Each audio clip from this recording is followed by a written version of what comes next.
Hello friends, स्वागत है आप सभी लोगों का हमारे चैनल क्विक स्टडी में। मैं कमल बेस्ट। इस वीडियो के माध्यम से दोस्तों आपके यहाँ पर कराऊंगा आर्मी जनरल साइंस का पार्ट नंबर 14। यानी दोस्तों यहाँ पर आपको सामान्य विज्ञान का भाग नंबर 14 मिलेगा। इससे पहले दोस्तों आपको यहाँ पर कराया जा चुका है 13 भागों को। तो यदि आपने 13 भागों को ना देखा हो दोस्तों, आप जरूर देख लें ताकि पिछले क्वेश्चन भी आपके क्लियर हो जाए। ये क्वेश्चन दोस्तों बार बार पूछे गए होते हैं एग्जाम में, तो इसलिए आप सारे क्वेश्चनों को लगातार नोट करते रहेंगे ताकि एग्जाम के पहले दोस्तों आप सारे क्वेश्चन का रिवीजन कर पाएं।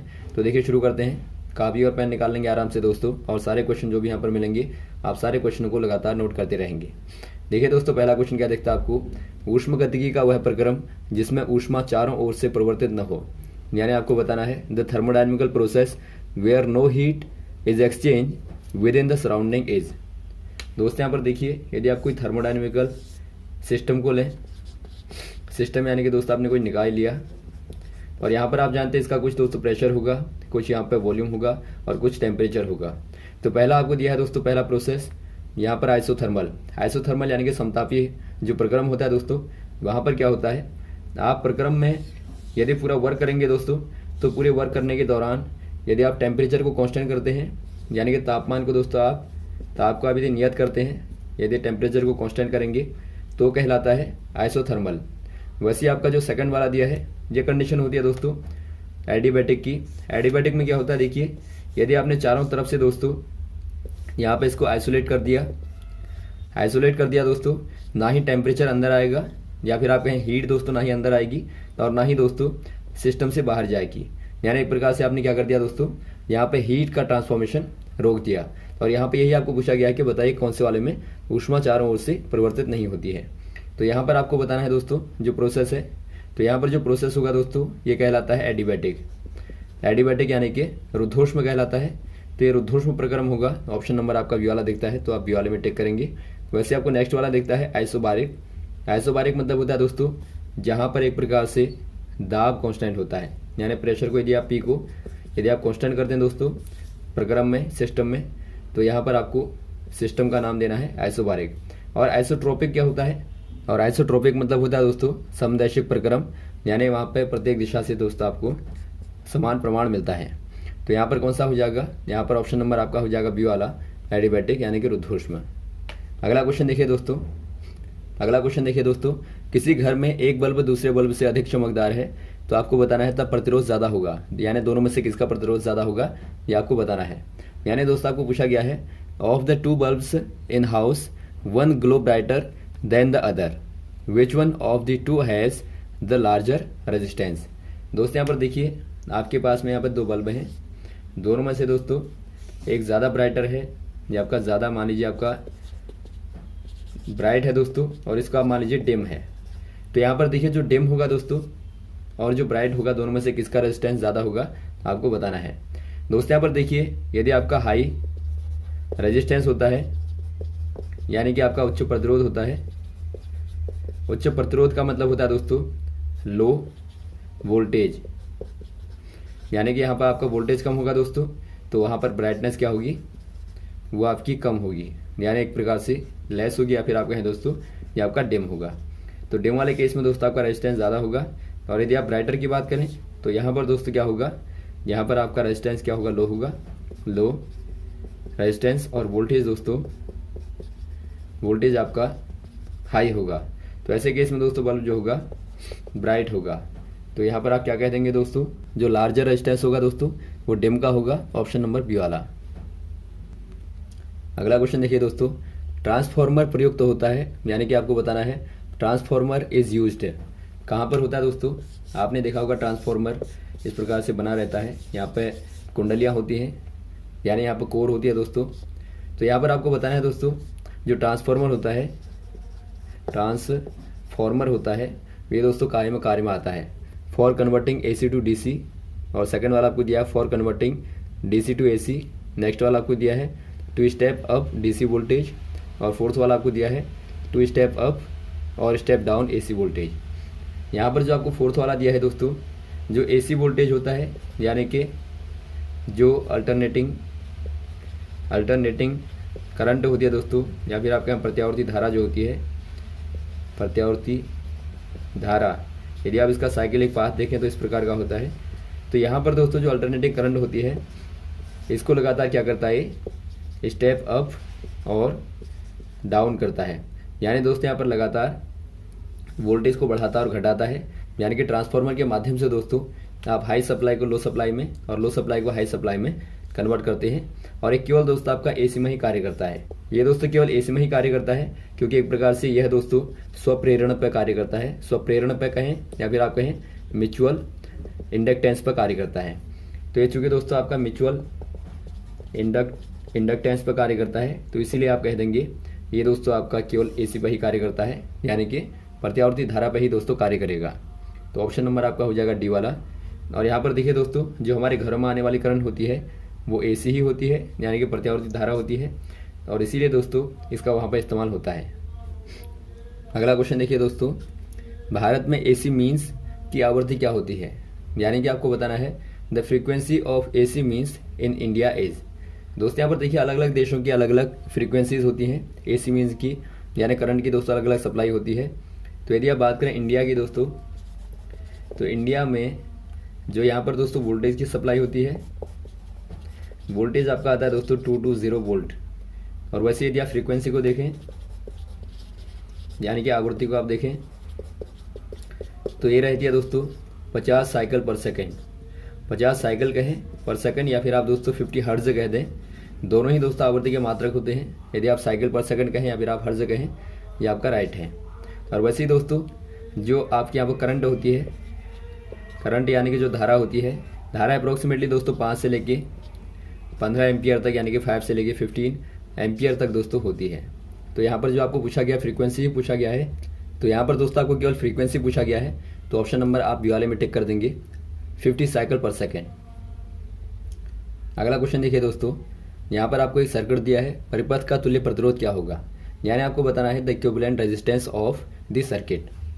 यहाँ पर जो सर्किट बनी है आप बना लेंगे इस प्रकार से, यहाँ पर बनी है।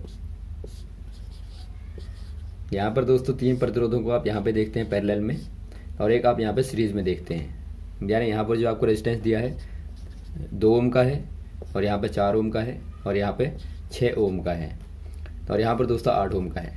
ओम मतलब आप जानते हैं दोस्तों ओम क्या होता है? ये दोस्तों रेजिस्टेंस का मात्रक होता है, यानी कि यूनिट होती है।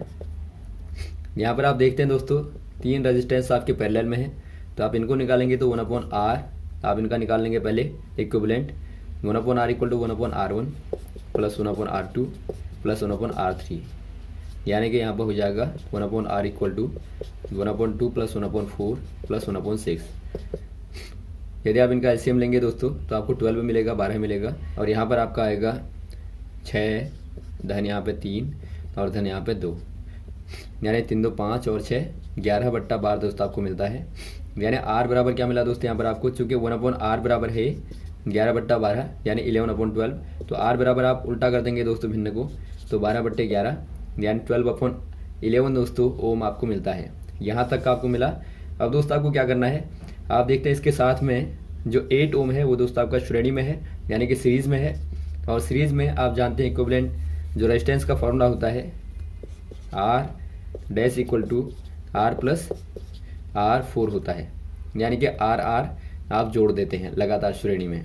तो यहाँ पर आपको क्या मिलेगा, R डैश बराबर, यानी कि टोटल जो होगा दोस्तों, जो आपका रिजल्टेंट होगा, जो रिजल्टेंट रेजिस्टेंस होगा दोस्तों R डैश बराबर क्या होगा, R जो आपने यहाँ पे निकाला है प्लस R4, यानी कि चौथा वाला जो प्रतिरोध होगा।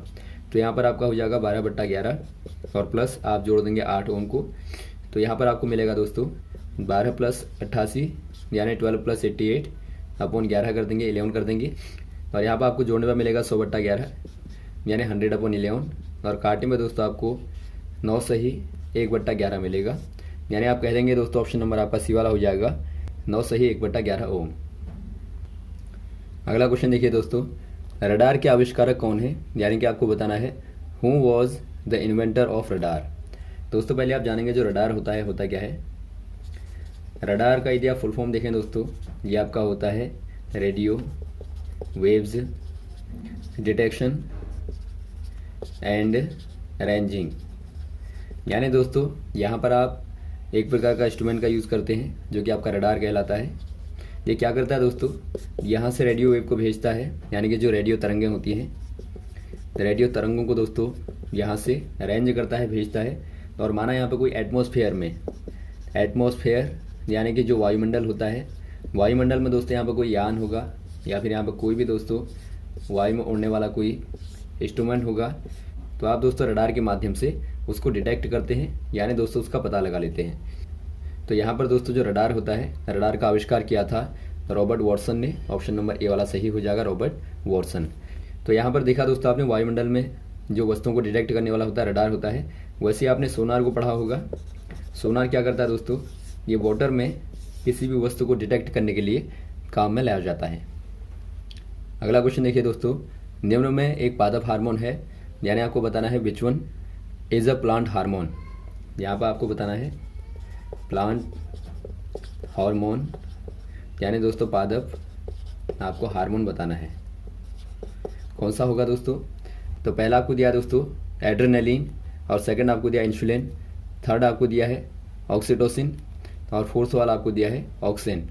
यहाँ पर देखिए दोस्तों शुरुआत वाले आप देखते हैं तीनों ही हार्मोन क्या है दोस्तों, ये आपके एनिमल हार्मोन है, यानी इंसुलिन हो गया या फिर आपका ऑक्सीटोसिन हो गया या एड्रेनलिन हो गया, ये दोस्तों एनिमल हार्मोन है। लेकिन जो ऑक्सिन होता है, ऑक्सिन दोस्तों एक प्रकार से पादप हार्मोन यानी कि प्लांट हार्मोन होता है। ये क्या करता है दोस्तों, ये एक प्रकार से रूट फॉर्मेशन में कार्य करता है, यानी आप कह देंगे दोस्तों it is responsible for root formation, यानी दोस्तों रूट फॉर्मेशन यानी जड़ों के फॉर्मेशन के लिए उत्तरदायी होता है, जिम्मेदार होता है। तो यहाँ पर आप ऑक्सीजन में टिक कर देंगे। अगला क्वेश्चन देखिए दोस्तों, श्वेत रक्त कणिकाएं कार्य करती हैं, यानी आपको बताना है व्हाइट ब्लड सेल्स एक्ट। यहाँ पर देखिए दोस्तों जो ब्लड सेल्स होती हैं, इनमें आपका रेड ब्लड सेल हो गई और वाइट ब्लड सेल हो गई और प्लेटें हो गई। इनमें से दोस्तों जो मेनली पहली वाली है, जो लाल रक्त कणिकाएं हैं या फिर आप कहें दोस्तों रेड ब्लड सेल हैं, ये क्या करती हैं दोस्तों, ये दोस्तों खासतौर पे क्या करती हैं, ऑक्सीजन का शरीर में क्या करती हैं दोस्तों, ट्रांसफ़र करती हैं और साथ में एनर्जी का ट्रांसफ़र करती हैं। और जो आपकी वाइट ब्लड सेल होती हैं दोस्तों, यानी श्वेत रक्त कणिकाएं होती हैं, ये क्या करती हैं दोस्तों, बॉडी को डिफेंस करती हैं, यानी बॉडी की सुरक्षा करती हैं। जो बाहर के जो फॉरेन प्रोटीन होते हैं दोस्तों, प्रोटीन कहें या फिर आप दोस्तों उनको बॉडीज़ कहें, जो बाहर की होती हैं उनको बॉडी में आने पर दोस्तों क्या करता है, डिस्ट्रॉय करता है, यानी उनको मारता है। तो ये कार्य दोस्तों वाइट ब्लड सेल का होता है। और वैसे आपकी जो प्लेटें होती हैं एक प्रकार से क्या करती हैं दोस्तों, एक प्रकार से थक्का बनाती हैं, यानी कि क्लोटिंग करती हैं। तो यहाँ पर आपको जो पूछा गया है, तो यहाँ पर आपको दोस्तों श्वेत का पूछा गया है, तो आप कह देंगे संक्रमण के विरुद्ध सुरक्षा करते हैं, यानी एक प्रकार से as a defence against infection, यानी कि इन्फेक्शन के प्रति दोस्तों क्या करती हैं, बॉडी को डिफेंस करती हैं। तो ऑप्शन नंबर आपका ए वाला सही हो जाएगा। अगला क्वेश्चन देखिए दोस्तों, कोशिका श्वसन का केंद्र होता है, यानी आपको बताना है which of the following is a cellular respiration centre, cellular respiratory centre. दोस्तों यहाँ पर देखिए जो सेलुलर रेस्पिरेटरी या फिर आपके रेस्पिरेशन जो होती है, यानी दोस्तों जो एक प्रकार से कोशिकीय श्वसन होता है, ये कहाँ पर होता है दोस्तों, यदि आप कोशिका में देखें दोस्तों, कोशिका में जो यहाँ पे बाहर से माइटोकॉन्ड्रिया फैला रहता है, यानी कि माइटोकॉन्ड्रिया आप कह देंगे, ये जो दोस्तों कोशिका के यहाँ पे फैला रहता है, इसी में दोस्तों क्या होता है, रेस्पिरेशन होता है सेल का, यानी दोस्तों एक प्रकार से आप कहेंगे कोशिका का श्वसन केंद्र होता है। और यही दोस्तों श्वसन के बाद में क्या करता है, ग्लूकोज को डिकम्पोज करने के बाद में एटीपी के फॉर्म में दोस्तों एनर्जी को जनरेट करता है, यानी ऊष्मा को उत्पादित करता है। तो यहाँ पर इसको आप पावर हाउस भी कहते हैं। तो ऑप्शन नंबर आपका दोस्तों बी वाला हो जाएगा, माइटोकॉन्ड्रिया। वैसे आप न्यूक्लियस की बात करें, यानी केंद्र की बात करें दोस्तों, तो जो न्यूक्लियस होता है जो कि एक प्रकार से सेंटर में होता है दोस्तों, न्यूक्लियस क्या कार्य करता है, इसमें दोस्तों जेनेटिक मटेरियल होता है, यानी कि दोस्तों जो जेनेटिक मटेरियल होता है, आनुवांशिक मटेरियल होता है, पदार्थ होता है, ये दोस्तों आपका न्यूक्लियस में होता है, जो कि एक सेल से दोस्तों या फिर आप कहें वन जनरेशन से लेके सेकंड वाली जनरेशन तक लगातार जाता रहता है। और वैसे यदि आप बात करें राइबोसोम की, राइबोसोम क्या करते हैं दोस्तों, राइबोसोम जो होते हैं ये दोस्तों प्रोटीन को सिंथेसिस करने में, यानी दोस्तों प्रोटीन का संश्लेषण करने में मदद करते हैं। और वैसी जो गाल्जी बॉडी होती है दोस्तों, ये ग्लाइकोलाइजेशन में हेल्प करती है, तो इनको आप याद रखेंगे। तो यहाँ पर जो पूछा गया है ऑप्शन नंबर आपका बी वाला हो जाएगा, माइटोकॉन्ड्रिया। अगला क्वेश्चन देखिए दोस्तों, निम्न में कौन सा पादप हार्मोन फलों को पकने में जिम्मेदार होता है, यानी कि आपको बताना है which plant hormone is mainly responsible for fruit ripening. दोस्तों यहाँ पर देखिए, पहला आपको दिया साइटोकाइन, सेकंड वाला आपको दिया है एब्सिसिक एसिड, थर्ड वाला आपको दिया है इथाइलिन, फोर्थ आपको दिया नन ऑफ दीज। यहाँ पर दोस्तों आपका जो इथाइलिन दिया है, इथाइलिन दोस्तों एक प्रकार से रिस्पॉन्सिबल होता है फ्रूट की राइपनिंग के लिए, यानी दोस्तों फलों के पकने के लिए। ये दोस्तों एक प्रकार का केमिकल कंपाउंड होता है और जो कि दोस्तों एक प्रकार से वर्क करता है, वर्क एज फाइटो हार्मोन, यानी फाइटो हार्मोन की तरह वर्क करता है दोस्तों, और फलों को पकाने में मदद करता है। तो ऑप्शन नंबर आप टिक कर देंगे सी वाले में। और वैसे यदि आप बात करें साइटोकाइनिन की, साइटोकाइनिन जो होता है दोस्तों एक प्रकार से सेल का डिवीजन करता है, यानी रिस्पॉन्सिबल होता है दोस्तों सेल डिवीजन के लिए, यानी सेलों का डिवीजन कहने का मतलब है कोशिका का विभाजन करेगा दोस्तों। और वैसे आप बात करें एब्सिसिक एसिड की, तो ये दोस्तों क्या करता है, एक प्रकार से प्रोवाइड करता है दोस्तों ड्राउट रेसिस्टेंस टू प्लांट, यानी कि पौधों को दोस्तों क्या करता है, ड्राउट रेसिस्टेंस यानी कि प्रतिरोध दोस्तों, रेसिस्टेंस दोस्तों प्रोवाइड कराता है। तो यहाँ पर आपको चारों का ही, तीनों का ही मालूम होना चाहिए। तो यहाँ पर जो पूछा गया है इथाइलिन हो जाएगा ऑप्शन नंबर सी वाला। अगला क्वेश्चन देखिए दोस्तों, which one is not essential macronutrient for plant, यानी आपको बताना है निम्न में से कौन सा वाला एलिमेंट दोस्तों पौधों का मैक्रोन्यूट्रिएंट नहीं है। मैक्रोन्यूट्रिएंट मतलब दोस्तों एक प्रकार से पोषक तत्व तो आप कहेंगे। यहाँ पर पादपों का एसेंशियल मैक्रोन्यूट्रिएंट कौन सा नहीं है, यानी एसेंशियल मतलब दोस्तों एक प्रकार से जो आपका बुनियादी होता है, आवश्यक होता है, ऐसा न्यूट्रिएंट इनमें से कौन सा वाला नहीं है। पहला आपको दिया जिंक, सेकंड आपको दिया बोरोन, थर्ड आपको दिया सोडियम, फोर्थ आपको दिया नाइट्रोजन। यहाँ पर आप देखते हैं दोस्तों जिंक और बोरोन और नाइट्रोजन एसेंशियल होते हैं, ये तीनों ही दोस्तों एसेंशियल माइक्रो न्यूट्रिएंट होते हैं दोस्तों प्लांट के लिए, जबकि सोडियम यहाँ पे मैक्रो न्यूट्रिएंट नहीं होता। तो ऑप्शन नंबर आप सी वाले में टिक कर देंगे दोस्तों। यहाँ पर सोडियम जो होगा एक प्रकार से मैक्रो न्यूट्रिएंट नहीं होगा प्लांट का, तो ऑप्शन नंबर आप सी वाले में टिक कर देंगे। तो यहाँ तक दोस्तों आप क्वेश्चन को तैयार करें और लगातार आपको इस प्रकार के क्वेश्चन बताते रहेंगे। हमारे साथ ही बने रहेगा दोस्तों। ओके, थैंक्स, जय हिंद, जय भारत।